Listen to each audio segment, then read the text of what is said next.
Well, there is no end to questions being raised on the Pulwama attack and the surgical strike that followed. And while addressing a rally in Odisha, Prime Minister took on Congress, saying that the Congress party is going soft on terror. Now, this particular response of the Prime Minister comes after many leaders of the Congress, starting from Charanjit Singh Channi, then Amrinder Raja Vading to Congress's Faridabad candidate, and now Revanth Reddy, the Chief Minister of Telangana, all of them questioning the Pulwama attack and the surgical strike, have questioned the government, have alleged that the BJP has benefited from all this. Some, in fact, went to the extent of saying that Pulwama was a drama and that it was organized by the BJP during elections to gain benefit from these attacks. Now listen to how the Prime Minister responded. Congress बार बार अपने ही देश को डराने की कोशिश करती है। वो कहते हैं संभल के चलो, पाकिस्तान के पास एटम बम है, पाकिस्तान के पास एटम बम है, पाकिस्तान के पास एटम बम है। ये मरे पड़े लोग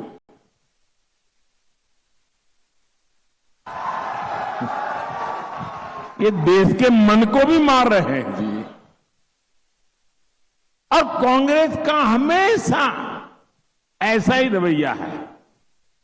ये जो पाकिस्तान के बम बम बम की बातें करते हैं ना, आज तो पाकिस्तान का हालात ये है कि बम को संभालना कहां, वो भी उसके बस का रोग नहीं है। अब तो वो बम बेचने के लिए निकले हैं, कोई खरीदने वाला मिल जाए। और लोगों को मालूम है क्वालिटी में सब नहीं है, वो माल भी बिकता नहीं है। Well, a new day, new insult to our jawans. These statements, series of statements in which Pulwama has been questioned and the surgical strike has been questioned, continues.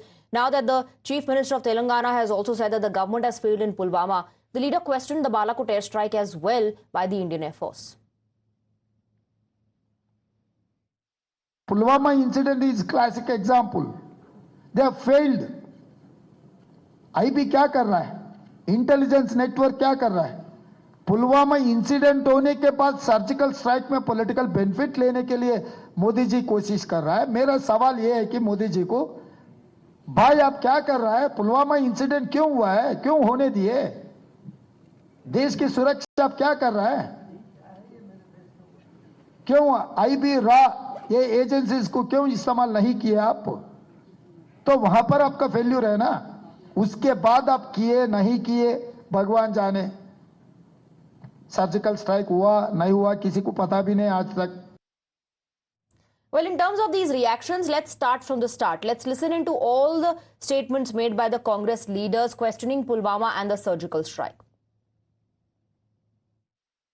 Pulwama की अज भी बहुत बड़ी मिस्ट्री है, बहुत बड़ी कहानी है। गवर्नर की कह रहे हैं, तुसी देखे ना पुलवामा तो पता नहीं किस मामले की कहानी निकल सकती है। और बीजेपी, मैं पुंछ की गल नहीं कर रहा, बीजेपी चुनाव के दरमियान कुछ भी कर सकती है कि ये स्टंटबाजी हो रही है, हमले नहीं हो रहे। पिछली बार भी जब इलेक्शन आते हैं तो ऐसे स्टंट खेले जाते हैं और बीजेपी को जिताने का संविधान तैयार किया जाता है। ये तैयार किए हुए सारे पहले से तैयार करके हमले करवाए जाते हैं। ये बीजेपी को जिताने का एक स्टंट होता है, इसमें सच्चाई नहीं होती।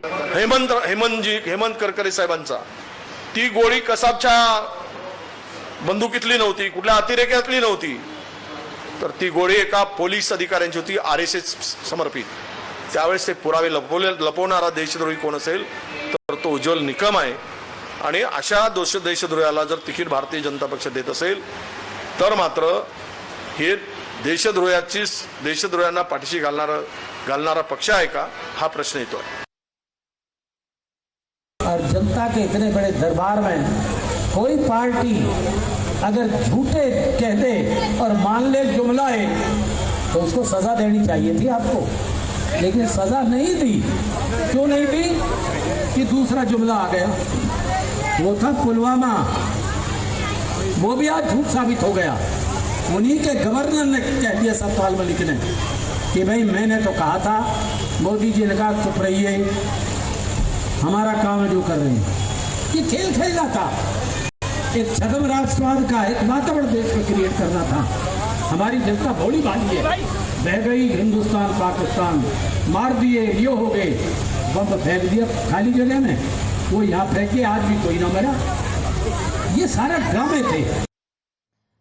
Well, then there's Manishankar Iyer, who wants the Indian government to talk to Pakistan with respect because he wants India to not forget that even Pakistan has nukes. ये कि वो भी एक सॉवरेन मुल्क है और कि उनकी भी इज्जत है, और उस इज्जत को कायम रखते हुए आप उनसे जितनी कड़ी बात करना चाहते हो करो, लेकिन बात तो करो।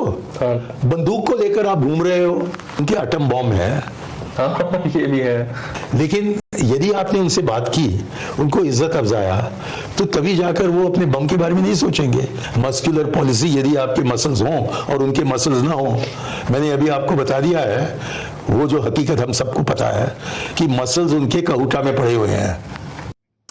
Niyamika is joining us with more details. Niyamika, multiple statements made by Congress leaders, including Manishankar Iyer, who wants India to talk to Pakistan with respect. Mr. Vijay Wadettiwar went to the extent of questioning 2611, and then you had the Congress Faridabad candidate who called Pulwama a drama. They are questioning the recent Poonch strike as well. And the Prime Minister today has responded to all of this, hitting out at the Congress for its Pak Prem and giving a clean chit to Pakistan.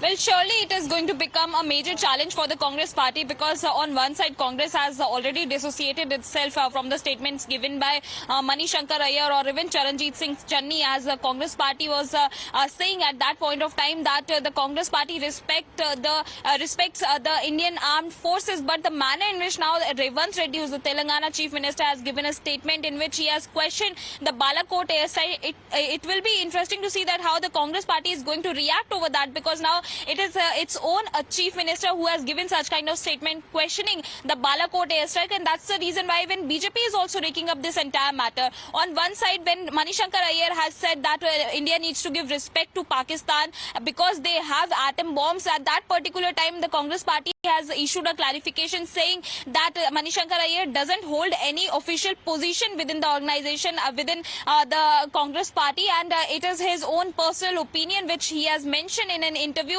But that doesn't means that the Congress party is also having the same ideology. But now it is its own Chief Minister who has questioned the Balakot airstrike. So it will be interesting to see that what is going to be the official reaction on the part of the Congress party. As of now, there is complete silence on the Congress regarding the statement which is being given by Revanth Reddy. But the manner in which BJP has started making questions upon the Congress party, saying that it cannot be a usual thing that repeatedly leaders within the Congress party are making such kind of statement, and that's why even Prime Minister has also attacked the Congress party for giving a clean chit to Pakistan, for making statements in support of Pakistan. And it is very much needed that the Congress party needs to make an official remark regarding all of these issues which are coming up.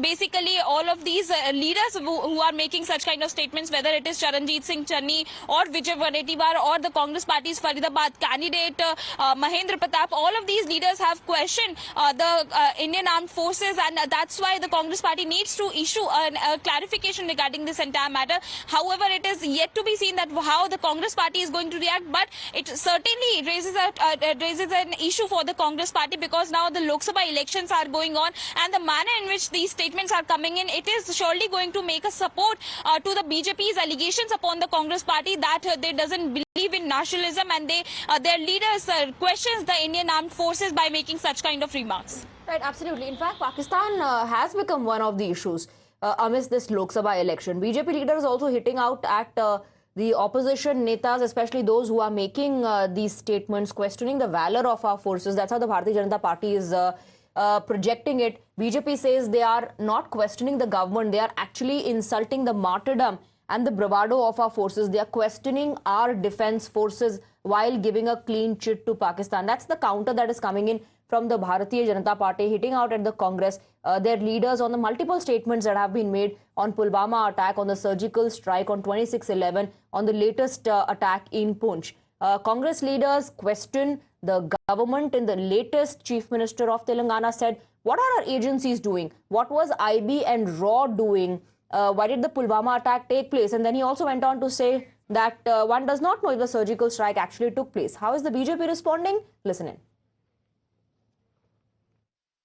परंतु कह रहे ये surgical strike हुआ भी या नहीं हुआ ये पता ही नहीं है। मतलब कि सेना के मनोबल पर सवाल खड़े करना, उस पर हमला करना और सेना के शौर्य पर सवाल खड़े करना, ये वही कांग्रेस है जिसने बार बार सेना के सर्जिकल स्ट्राइक को खून की दलाली, पुलवामा पे कहना कि उसके बाद जो बालाकोट एयर स्ट्राइक हुआ उसमें चील कौवे मरे, सड़क का गुंडा सेना को कहना, बार बार सेना के मनोबल को तोड़ने वाले बयान देना, पाकिस्तान को पुलवामा पर क्लीन चिट देकर उन्हें अंतर्राष्ट्रीय मंच पर कितना बड़ा एक बहाना दे रही है कि वो आतंकवाद के आरोपों से बच सके। तो रेवंत रेड्डी जी जानकारी नहीं है या इतनी मोहब्बत है कि राहुल गांधी के लिए साहब कहने वाले पाकिस्तानी मंत्री के कहने के बाद भी आपको दिखाई नहीं पड़ रहा है, सुनाई नहीं पड़ रहा है। तो सोते व्यक्ति को जगा कर दिखाया जा सकता है और जागा हुआ जो आंखों से भी न देखना चाहे उसे दिखाया नहीं जा सकता।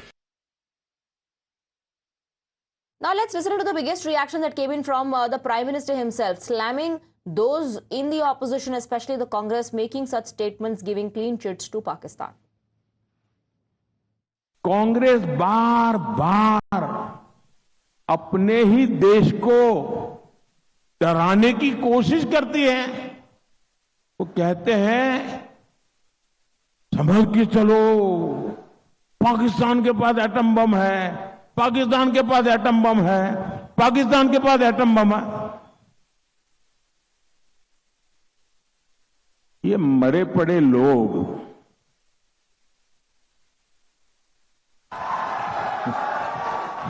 ये देश के मन को भी मार रहे हैं जी। और कांग्रेस का हमेशा ऐसा ही रवैया है। ये जो पाकिस्तान के बम बम बम की बातें करते हैं ना, आज तो पाकिस्तान का हालात ये है कि बम को संभालना कहां, वो भी उसके बस का रोग नहीं है। अब तो वो बम बेचने के लिए निकले हैं, कोई खरीदने वाला मिल जाए। और लोगों को मालूम है क्वालिटी में दम नहीं है, वो माल भी बिकता नहीं है।